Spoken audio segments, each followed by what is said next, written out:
방문했던 브라질은 여러분 아시는 대로 우리나라에서 지구 중심을 지나서 그 반대편에 있는 나라입니다. 우리나라에서 가장 먼 나라 중에 한 나라지요. 비행기로 23시간을 달려가야 되는 그런 나라였습니다. 참 멀다고 들었어도 그렇게 먼 줄은 미처 몰랐습니다.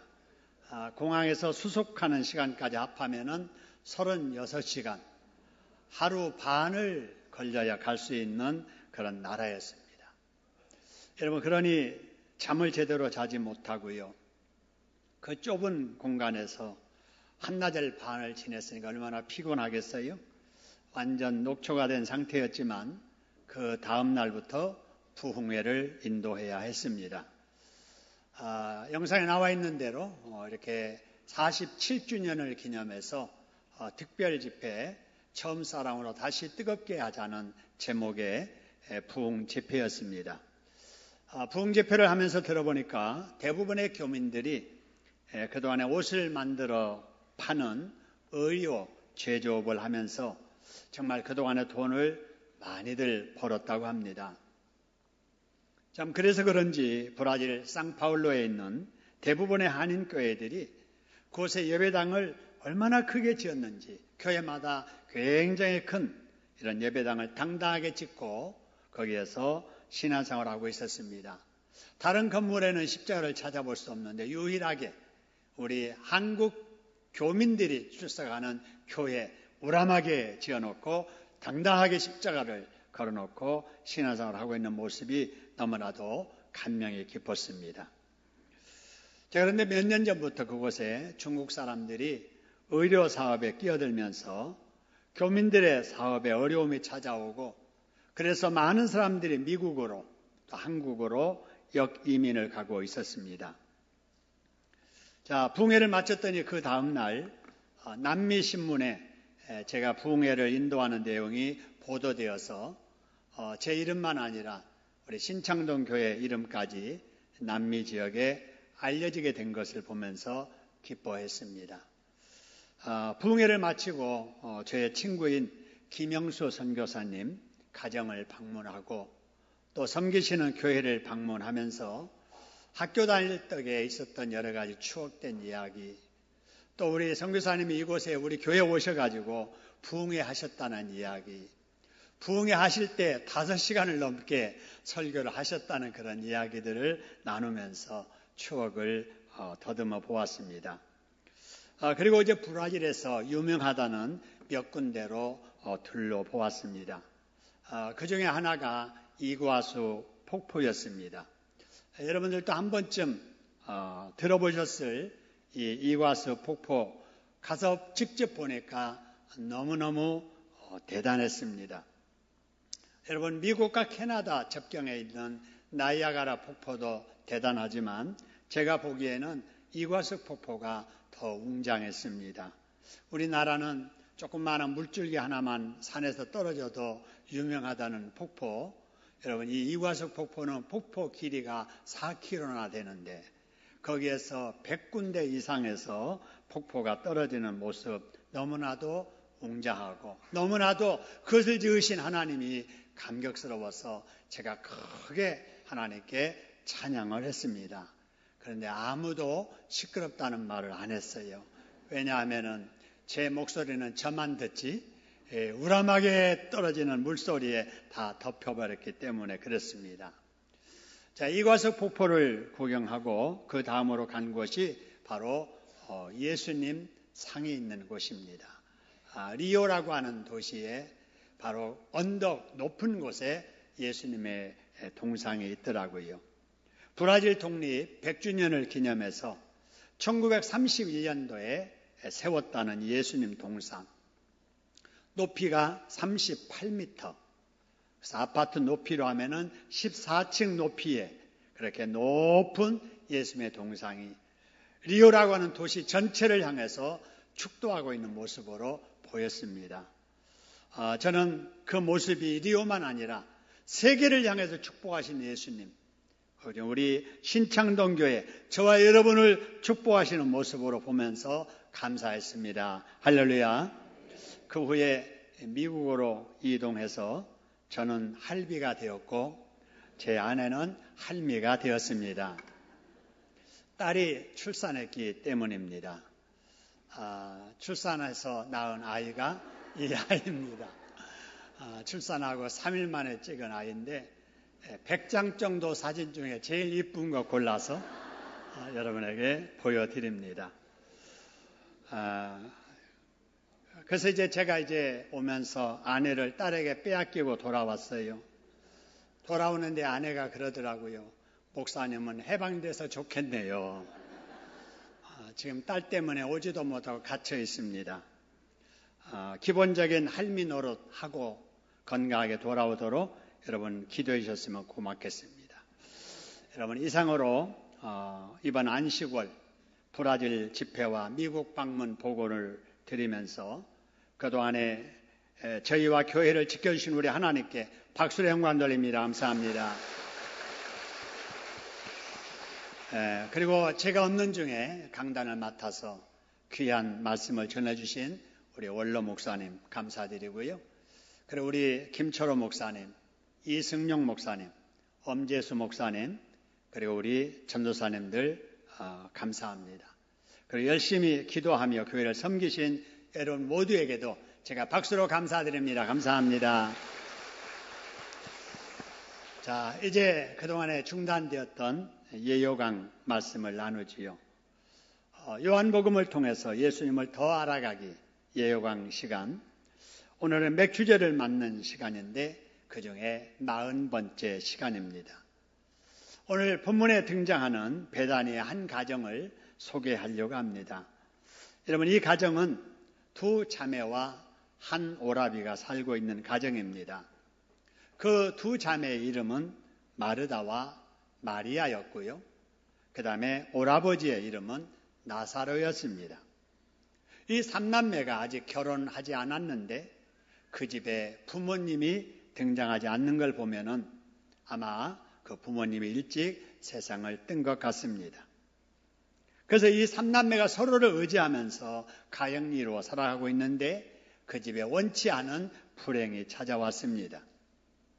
그 가정에 가장 역할을 해야 될 나사로가 병에 걸렸기 때문입니다.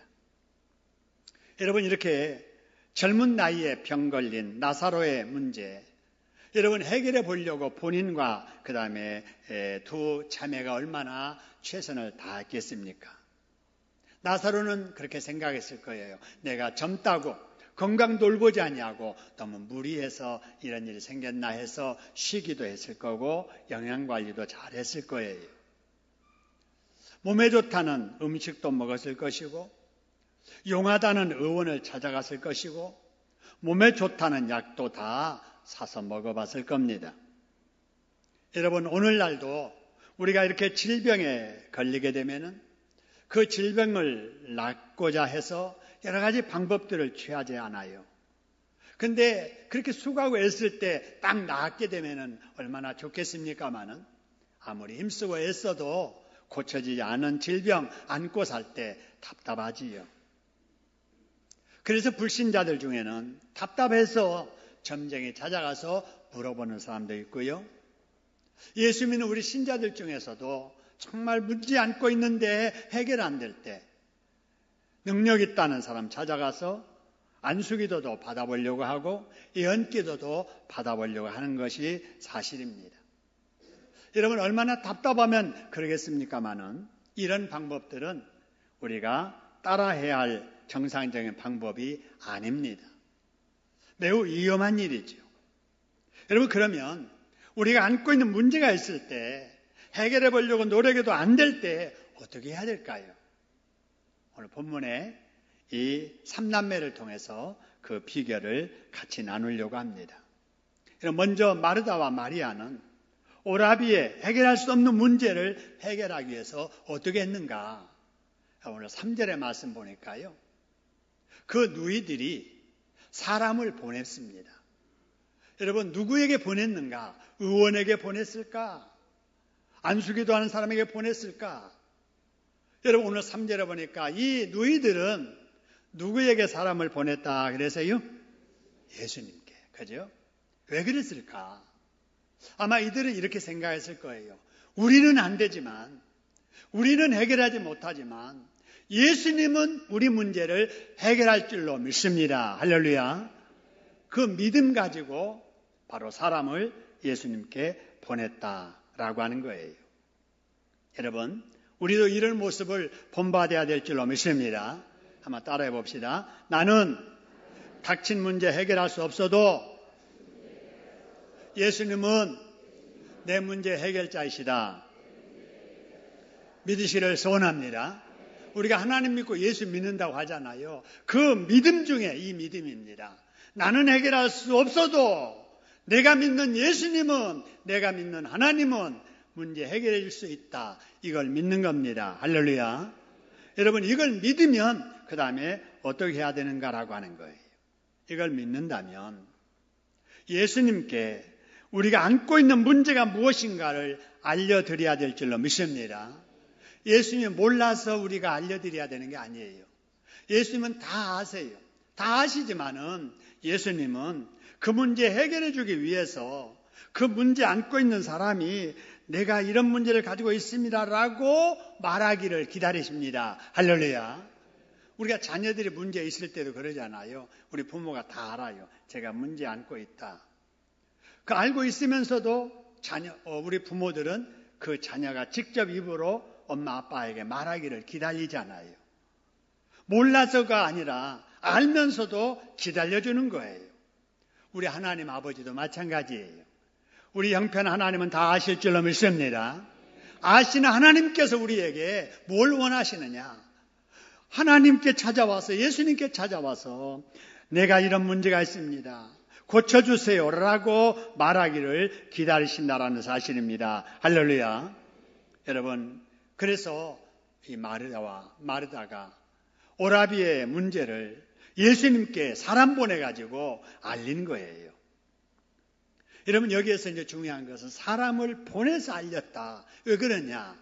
그 당시 여러분, 전화가 있었다면은 바로 이 마르다와 마리아는 예수님께 핸드폰으로 전화해가지고 예수님께 알렸을 거예요.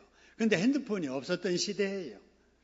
그래서 사람을 보내가지고 그들이 문제 있는 것을 예수님께 알렸다라는 거예요. 여러분, 그런데 지금은 소식 전하는 방식이 놀랍도록 많이 발전됐지 않아요.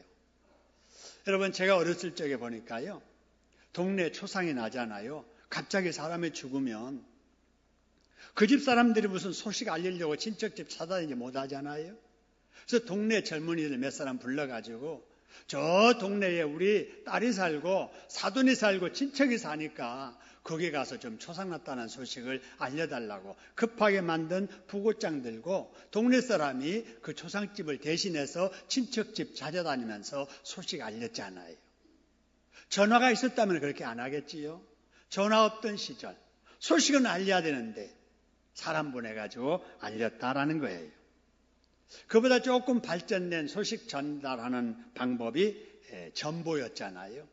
그래서 군대에 가 있는 아들에게 전보치게 되고 멀리 있는 자녀에게 전보가 날라오고 그래서 이제 전보를 통해서 소식을 알리다가 나중에 이제 전화가 생겼잖아요. 선으로 연결되는 전화. 유선 전화죠. 그래서 여러분, 선이 연결되어야만 소통이 가능했던 시절. 바로 이런 전화입니다. 그런데 이 유선 전화 중에 여러분, 자기 소유의 전화가 있었습니다. 그게 백색 전화이지요. 동네에 백색 전화 가진 사람은 다 부자였습니다. 여러분 중에도 어렸을 적에 백색 전화 가지신 분이 계실 거예요. 근데 백색 전화 없는 분들을 위해서 이제 길거리에다가 공중전화 박스를 많이 만들어 놓고 내 집에 전화 없으면 공중전화 박스에 가서 다이얼 돌려서 교환원이 받으면은 50번 연결해 주세요. 그러면은 50번 연결해 주고 이러던 시절이 있었습니다. 그러다가 이제는 선이 필요 없이 무선으로 통신할 수 있는 여러분 전화기가 나왔잖아요. 자, 그러다 보니까 이제는 어떻게 하게 되느냐? 이제는 공중전화 박스가 필요 없는 때가 됐습니다. 우리 교회 앞에도 공중전화 박스가 있었잖아요. 근데 쓰레기를 막 갖다 놓고 사용하지 않으니까 지저분해가지고 구청에다가 이걸 좀 치워달라고 이제 요청을 했더니 치우기는 하는데 하나만 치우고 하나는 남겨두자. 왜냐? 이 지역에 필리핀 외국인들이 근로자들이 많이 있는데 외국에 전화할 때 이걸 이용하니까 치울 수는 없다 해서 딱 하나 남아 있습니다. 여러분, 하지만 이제 이것도 필요 없는 시대. 왜냐하면은 무선으로 핸드폰만 가지면 어디나 소식을 주고받을 수 있는 이런 때가 됐기 때문에 그렇습니다. 여러분, 우리는 정말 편리한 이 시대를 살아가고 있습니다. 여러분, 우리가 이 사용하는 편리한 통신 매체, 하나님께 우리에게 이 시대에 주신 선물로 여러분 받으시기를 주님의 이름으로 축원합니다. 하나님이 주신 선물로 우리가 여긴다면 핸드폰을 가지고 하나님을 기뻐하는 일에 사용해야 될 줄로 믿으시기를 소원합니다. 우리 학생들 핸드폰 때문에 공부 방해된다면 핸드폰 잘못 사용하는 거예요. 우리 젊은이들이 이 핸드폰 때문에 무슨 하는 일에 집중하지 못한다면 핸드폰 잘못 사용하는 겁니다. 예배 시간에 핸드폰 진동 울리고 문자 보내고 수신하고 하는 일하고 여러분 핸드폰 때문에 예배에 집중하지 못한다면 여러분 핸드폰 잘못 사용하는 거예요. 하나님이 주신 선물로 알고 이 핸드폰을 하나님 기뻐하는 일에 사용할 수 있기를 주님의 이름으로 축원합니다. 결석하는 우리 구역 식구들 전화해서 안부 물어보고 여러분 복음전에서 다른 사람들 그걸 보면서 잃었던 믿음 되찾고 믿지 않는 사람들 예수 믿도록 하는 일에 이 핸드폰을 사용할 수 있어야 될 줄로 믿으시기를 소원합니다. 여러분, 그런데 이런 통신 매체보다 더 빨리, 더 정확하게, 더 편리하게 내 사정을 예수님께 알릴 수 있는 방법이 있습니다. 여러분, 그게 뭘까요? 여러분, 그것은 우리가 예수님께 믿음으로 기도하는 방식입니다. 할렐루야. 마리다와 마리아가 살던 시대에는 사람이 찾아가야만 소식 전하는 시대였습니다. 지금 우리는 언제 어디서든 믿음만 가지고 기도하기만 하면 내 사정을 예수님께 직접 내가 알릴 수가 있습니다. 할렐루야. 여러분, 기도로 예수님과 통신하는, 소통하는 이것은요, 통신요금 내지 않아도 됩니다. 통신요금 내지 않아도 믿음만 있으면, 믿음으로 우리가 충전만 되어 있으면 언제나 어디서나 우리 주님과 내 사정을 알릴 수 있는 통신이 가능함을 믿으시기를 소원합니다. 한번 따라합시다. 믿음으로 기도하면 언제든지 어디서든지 예수님과 소통할 수 있다. 그렇습니다. 여러분, 이걸 우리가 안다면 이걸 우리가 이용할 줄 알아야 됩니다. 할렐루야. 여러분, 믿음으로 예수님께 내 사정을 알려야 된단 말이에요. 마르다와 마리아가, 우리 오라비가 병들었어요. 예수님 와서 고쳐주세요. 라고 했던 것처럼 우리도 우리의 오라비를 위해서, 우리의 누이들을 위해서 예수님께 기도해야 된다고 말입니다. 하나님, 우리 오빠가 예수 안 믿고 있습니다. 내 동생이 예수를 안 믿고 있습니다. 어떻게 해서든지 예수 믿도록 하나님 도와주세요. 라고 여러분의 우리 형제 자매들을 위해서 우리 하나님 앞에 기도로 알려야 될 줄로 믿으시기를 소원합니다. 귀신 붙들려서 불에도 넘어지고 물에도 넘어지는 자식 문제를 아버지가 예수님께 찾아와서 주님, 제 자식을 고쳐주세요. 라고 했던 것처럼 우리의 자식을 위해서 여러분, 우리가 예수님께 기도해야 될 줄로 믿으시기를 소원합니다. 내 자식 이름을 부르면서 내가 예수님께 기도하지 않으면 세상에 어느 남이 내 자식 이름 부르면서 기도해 주겠어요? 여러분, 얼마나 자식을 위해서 기도하세요? 아직까지 기도하지 못했다면, 막연하게 염려만 하고 잘되기만을 기대했다면 그런 수준으로 우리가 신앙생활을 해서는 안 돼요. 믿음이 싫어서 자식을 위해서 기도하는 기도의 어머니들, 기도의 아버지들, 기도의 할아버지 할머니들 되기를 주님의 이름으로 축원합니다. 그 다음에 나면서부터 앞을 보지 못하는 소경이 예수님이 곁에 지나가신다는 것을 알고 주여 내가 보기를 원하나이다 라고 말했던 것처럼 내가 안고 있는 문제를 예수님께 여러분 기도로 알려야 될 줄로 믿으시기를 소원합니다. 그러는 사람이 기도 응답을 경험하게 되고 하나님의 살아계심을 경험하게 됨을 믿으시기를 소원합니다. 기도만이 능력이에요. 기도만이 하나님의 살아계심을 경험합니다. 할렐루야. 여러분, 여름이 돼가지고 우리 신앙생활도 나른해지기 쉽습니다. 여러분, 우리 신앙은 계절 타면 안 돼요. 아무리 날씨가 더워졌어도 새벽기도, 심야기도에 더욱 힘쓰시기를 주님의 이름으로 축원합니다. 기도하는 자만이 기도의 능력을 체험합니다. 제가 이번에 여행 중에도 그걸 체험했습니다.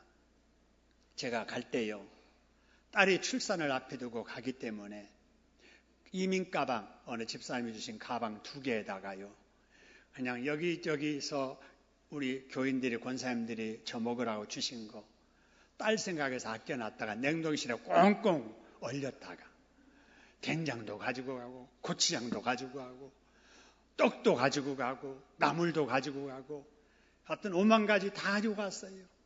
왜냐하면 외국인하고 딸이 사니까 한국 음식을 평소에 못 먹잖아요.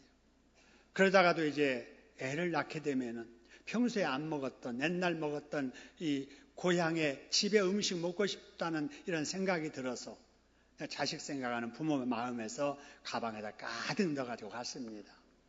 그런데 어느 나라마다 음식 같은 거 여러분 반입하는 걸 철저히 막잖아요. 혹시라도 세균 묻어올까 봐서, 잘못된 바이러스 그 나라에 묻어올까 봐서 철저하게 이렇게 검색하잖아요. 그러든지 말든지 뺏기면 뺏기리라 이러면 마음을 가지고 옷가방 큰 거 2개, 또 음식 담은 거 큰 2개, 4개를 비행기에다 붙이고 브라질에 도착했는데, 여러분 짐 찾는데 계속 서서 돌아가는 거 눈 빠지게 쳐다보는데 다른 사람 집은 다 나왔는데 우리 집은 안 나오는 거예요. 그러면서 제가 거기서 뭐 했겠어요? 기도할 수밖에 없잖아요. 하나님 무사하게 도착해 주시고 도착해가지고 뺏기지 않고 갖고 가게 해주시고. 그런데 나중에 다 나왔는데 끝까지 안 나와요. 그래서 몸만 호텔로 갔습니다. 그랬더니 그 다음날 공항에서 짐 4개 싣고 와서 호텔에다가 전달해 줘요. 그래서 부흥집회하면서 그런 얘기 했더니, 목사님 이건 기적입니다. 만일에 그것이 제때에 도착해가지고 검색을 했더라면 다 뺏길 것인데 늦게 와가지고 안 뺏기고 도착한 겁니다. 그래요. 한 곱이 지났어요. 이제 미국 가는 게 문제잖아요. 미국은 더 심각하게 조사하잖아요. 미국으로 출발했습니다. 미국 공항에 딱 도착했는데 옷가방은 왔는데 음식 가방 2개가 또 안 온 거예요. 또 집으로 갔어요. 그런데 그 이튿날 공항 직원이 차에다 싣고 가방을 집에까지 갔다가 주는 거 있지요. 제가 거기 있었더라면 검색하느라고 시간 걸리고 이거 뭐냐고 물어보는데 제대로 알아듣지 못하고 대답 못하고 그러면 뺏기고 이럴 텐데, 하나님께서 기도에 응답하셔서 늦게 도착하게 하심으로 브라질에서도 안 뺏기고 미국에서도 안 뺏기는 이런 체험을 했습니다. 할렐루야. 기도를 하면 하나님의 기도에 응답해 주심을 이렇게 경험하게 됩니다. 할렐루야. 그러니까 다른 문제 생겨도 기도하겠어요? 안 하겠어요? 기도하는 거예요. 기도하면 기도 응답이 오는 거예요. 그러면 기도가 재밌는 거예요. 할렐루야. 여러분, 사소한 일이라도 하나님 앞에 믿음 실어서 기도하시다가 응답해 주심을 경험하며 살아가는 저와 여러분 되기를 주님의 이름으로 축원합니다. 여러분, 나사로가 병들었다는 소식을 들으신 예수님은 어떻게 하셨을까? 아주 중요한 말씀을 하십니다. 여러분 꼭 이 말씀을 유의해서 보세요. 4절 보니까 예수님께 들으시고 이르시되 뭐라고 말씀하셨느냐? 이 병은 뭐가 아니라고요? 죽을 병이 아니라는 거예요. 따라합시다. 이 병은 죽을 병이 아니다. 다시 합니다. 내게 온 병은 죽을 병이 아니다. 여러분, 이걸 우리가 믿어야 됩니다. 할렐루야. 많은 사람들이 질병 왔을 때 암 걸렸어. 아이고, 나는 이제 죽었구나. 그 말에 눌려서 사는 거예요, 평생. 죽음에 눌려 사는 거예요. 여러분, 우리 주님께서 말씀하신 이 병은 죽을 병이 아니라, 우리 집사님 절대로 암에 걸렸어도 죽을 병 아닌 줄로 믿으시기를 축원합니다. 죽을 병 아니에요. 죽을 병이라고 생각하면 벌써 죽는 거예요. 여러분에게 찾아온 질병이 있을지라도, 여러분 50세 이상 돼가지고 여러분 질병 없는 사람이 이 자리에 있습니까? 다 질병이 있습니다. 무슨 병이든지 다 있어요. 절대 죽을 병 아닙니다. 할렐루야. 하나님의 영광을 드러낼 병인 줄로 믿으시기를 소원합니다. 그래서 여러분, 이걸 경험한 사람들이 이런 말을 해요. 내가 그때 그 병으로 쓰러졌으니까 지금 이렇게 살아있지. 내가 그때 안 쓰러졌으면은 난 아마 이 세상 사람이 아닐 겁니다. 여러분, 그 사람에게 쓰러질 때는 죽을 줄 알았는데 원치 않는 쓰러짐의 질병 때문에 오히려 정신 차려서 회복한 이후로 건강관리해가지고 지금 건강하게 잘 살고 있다는 거예요. 병원에 입원하고 치료를 받는 중에 내 인생이 바뀌었어요 라고 말하는 사람들이 있어요. 그렇게 예수를 안 믿더니 큰 병이 찾아와가지고 병원에 수술대에 딱 누워있는 순간에 주일학교 교회 다니던 그런 생각나고, 그렇게 전도해도 안 믿던 그 생각나면서 눈물로 회개하면서 수술받고 나와서 병도 고치고 예수도 믿는 사람이 있습니다. 할렐루야. 내 몸 아프니까 지푸라기라도 붙잡고 싶은 심정이더라고요.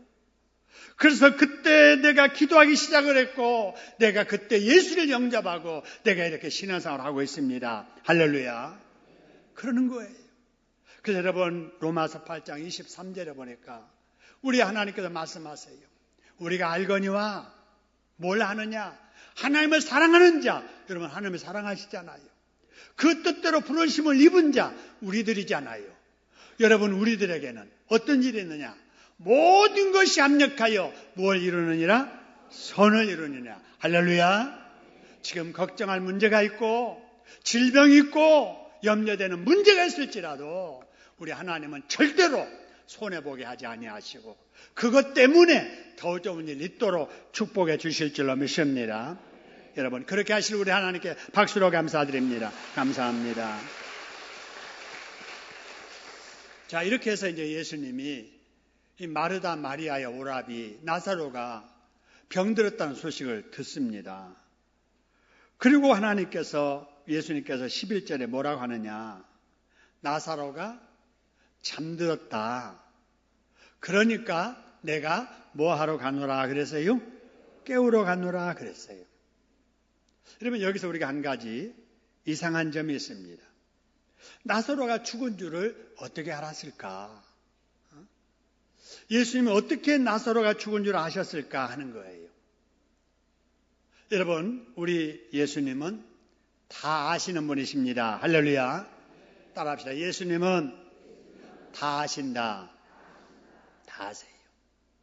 그렇기 때문에 우리가 예수 믿고 이 세상에 살면서 몰라서 답답한 일이 생기면 누구에게 물어봐야 돼요? 예수님께 물어봐야 돼요. 예수님은 다 아시기 때문에 우리가 몰라서 물으면 예수님은 아시니까 우리 모르는 거 정확하게 알려주실 줄로 믿습니다. 저는 이렇게 여행을 가면은요, 제가 절대로 판단하거나 제가 이렇게 보고 내가 그대로 판단하고 그러지 않아요. 분명히 봤어도 꼭 물어봅니다. 이 비행기가 저리 가는 비행기 맞습니까? 이 시각 이 표로 지금 여기 기다려도 되는 겁니까? 물어봐요. 왜냐하면은 내가 잘못할 수도 있기 때문에 잘 아는 거기 직원들에게 꼭 묻습니다. 물어도 2번 물어요. 1번 묻지 않습니다. 왜냐하면은 영어가 짧기 때문에 혹시 물었어도 저 사람이 잘못 듣고 잘못 대답할 수도 있거든요. 그래서 꼭 2번씩 확인해서 묻습니다. 왜 묻습니까? 모르니까. 아는 사람에게 물어서 확인하면은 안전하잖아요. 여러분, 그렇습니다. 우리가 이 세상을 살아가면서 여러분, 모르는 일이 있을 때마다 아는 사람에게 찾아가서 물어야 정확하게 대답을 알 수 있습니다. 할렐루야. 근데 사람은 내가 아는 것 같아도 그 사람 잘못할 수도 있지만 우리 예수님은 정확하게 모든 것을 다 아시기 때문에 우리가 믿음이 실어서 묻기만 하면은 우리 모르는 문제, 노후의 문제, 장래 문제, 자식의 앞길 우리 주님께서 정확하게 알려주실 줄로 믿습니다. 늘 기도로 물으시다가 주님의 인도함을 받으며 살아가는 저와 여러분 되기를 주님의 이름으로 축원합니다. 그 다음에 여러분, 나사로가 어떤 사람이었기에 예수님께서 직접 살리러 가시겠다고 하셨을까 하는 거예요. 아무리 오라비가 병들었다고 하고 나중에 죽은 줄 아셨어도 안 가실 수도 있잖아요. 가셔도 그냥 더 있다가 나중에 가실 수도 있잖아요. 그런데 여러분, 예수님은 나사로가 죽었다는 걸 아시고 바로 가십니다. 왜 그랬을까 하는 것을 알려면 바로 이 가족과 예수님과의 관계를 우리가 살펴야 됩니다. 여러분, 5절의 말씀 보니까 이런 말씀이 있습니다. 예수님께서 본래 마르다와 그 동생 나사로를 뭐 하시더니 그래서요? 사랑하셨다 하는 거예요. 이 일이 있기 전에 예수님과 사랑의 관계였다라고 하는 거예요. 그러니까 평소에는 모르고 있다가, 평소에는 알지도 못하고 있다가 갑자기 소식 듣고 예수님께서 고치러 가신 것이 아니라 그 말이죠. 그 본래 이런 일이 있기 전부터 마르다와 마리아와 나사로와의 그 관계가 사랑의 관계였다라고 하는 것입니다. 예수님은 왜 이 삼남매를 이렇게 사랑하셨을까? 친척도 아닌데 말입니다. 이를 밝혀주는 말씀, 누가복음 10장 40절에 보니까 이런 말씀이 있습니다.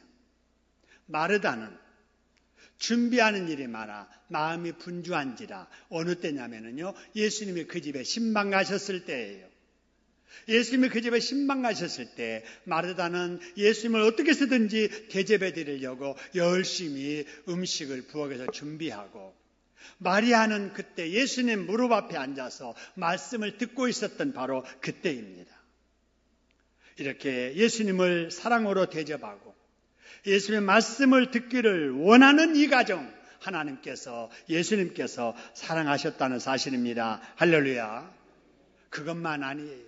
본문 2절의 말씀을 보니까 이 마리아는 향유를 주께 붓고 머리털로 주의 발을 닦던 사람이다, 이런 말씀이 나옵니다. 여러분, 여기서 말하는 향유가 뭐냐면요, 향수예요. 지금이야 향수 이렇게 흔합니다만은 옛날에 향수는 귀했거든요. 어느 정도로 귀했는가? 이 말씀과 관련된 다른 성경에 보면은 이 가격이 300데나리온이다 이렇게 나옵니다. 300데나리온은 뭐냐면요, 1데나리온이 남자가 하루 일해서 벌 수 있는 액수예요. 그게 1데나리온이에요. 그게 300일이니까 1년을 남자가 일을 해야 모을 수 있는 바로 그 돈이 이 향유의 값이에요. 남자들이 하루에 일해서 10만 원 본다고 했을 때 300일을 일하면 얼마인가? 3천만 원이에요. 3천만 원짜리 향수를 예수님을 위해서 깨뜨려 가지고 예수님의 발을 머리로 닦아드렸다라고 하는 거예요. 왜 그랬는가? 마리아는 예수님을 3천만 원 이상으로 사랑했기 때문에 그렇습니다. 할렐루야. 예수님이 이렇게 사랑하니까 예수님도 마리아를 사랑하고 마르다를 사랑하고 그의 오라비 나사로도 사랑했다라고 하는 거예요. 여러분, 사랑하니까 사랑을 했다. 여러분, 이 말씀을 통해서 우리가 붙잡아야 될 아주 귀한 말씀이 있습니다. 잠언서 8장 17절인데요. 여러분, 이런 말씀이 있어요. 하나님께서 이렇게 말씀하세요. 나를 사랑하는 자들이 나의 무엇을 입으며? 사랑을 입으며. 여러분, 하나님은 우리를 사랑하셨어요. 독생자를 주실 정도로 사랑하셨어요. 그 다음에 우리는 그 사랑에 대해서 우리가 반응해가지고 나도 하나님을 사랑해야 돼요. 그러면 하나님도 우리에게 또 사랑해 주십니다. 할렐루야. 사랑하면 사랑받아요. 간절히 찾는 자가 나를 만날 것이라. 반대로 찾지 않으면 못 만나는 거예요. 사랑 안 하면 사랑 못 받는 거예요. 여러분, 그렇기 때문에 우리가 꼭 기억해야 될 것 따라합시다. 사랑하는 자가 사랑을 받는다. 그렇습니다. 이게 이제 성경의 교훈이에요. 그 세상 사람들은 안 그러거든요. 상대방이 나를 사랑해 주기만을 기다려요. 그러니까 내 사랑을 못 받는 거예요. 우리 관계도 마찬가지예요. 내가 욕을 하면은요, 상대방도 욕합니다. 내가 칭찬하잖아요. 그 사람도 나를 칭찬해요. 아이고 잘하십니다. 뭐요? 당신이 잘하시지. 이러는 거예요. 너희 뭐라고 했어? 당신은 뭔데? 이런단 말이에요. 그러니까 다 우리가 대접을 받고자 하는 대로 내가 먼저 그 사람에게 대접하면 그 사람도 그 대접을 나에게 할 줄로 믿으시기를 소원합니다. 남편이 아내를 사랑받고 싶다. 아내의 사랑을 받고 싶다. 그러면 그 남자는 아내를 뭐 해야 돼요? 사랑을 해야 돼요. 그러면 아내가 사랑을 남편에게 할 거예요. 여러분, 아내도 마찬가지예요. 내 남편의 사랑을 받고 싶다 그러면 내가 남편을 뭐 해야 돼요? 사랑해야 돼요. 그러면 남편이 아내인 나를 또 사랑하게 될 거예요. 여러분, 사랑을 기다리지 말고 먼저 사랑하다가 사랑받으며 살아가는 행복자들 되기를 주님의 이름으로 축원합니다. 내가 하나님의 사랑을 받고 싶으면 내가 하나님을 사랑해야 돼요. 내가 예수님의 사랑을 받고 싶으면 내가 예수님을 사랑해야 돼요. 내가 구역장님의 사랑을 받고 싶으면 내가 구역장을 존경하고 사랑해야 돼요. 여러분, 이것이 바로 사랑받는 바로 비결이다라는 것입니다. 사랑은 명사가 아니고 동사라고 합니다. 사랑은 입으로만 하는 것이 아니라 몸으로 실천해야 됩니다. 여러분, 마리다의 남매들처럼 우리도 예수님을 사랑해야 됩니다. 여러분, 오늘처럼 전반기 동안 받은 바 은혜를 되돌아보고 없는 중에도 어려운 중에도 우리 하나님께 감사하는 것, 여러분, 이것이 예수님을 사랑하는 것인 줄로 믿으시기를 소원합니다. 형편이 넉넉하지 못하지만 항상 어렵지만은 건강 지켜주심에 대해서 감사하는 거, 이게 하나님에 대한 사랑이에요. 회사의 직장일 피곤하고 바쁘고 그래서 여러 가지 분주하지만은 일요일을 주님의 날이라고 알고 교회 와서 봉사하는 거, 이게 주님의 사랑을 하는 것입니다. 이럴 때 하나님은 다 아시고 다 기억하시고 반드시 사랑으로 갚아주시고 응답으로 갚아주시고 축복으로 갚아주실 줄로 믿습니다. 그래서 후반기에는 더 좋은 일이 많아지고 더 보람된 일이 많아지고 더 복된 일이 많아지는 저와 여러분 되기를 주님의 이름으로 축원합니다. 우리 합심해서 한번 기도하지요. 하나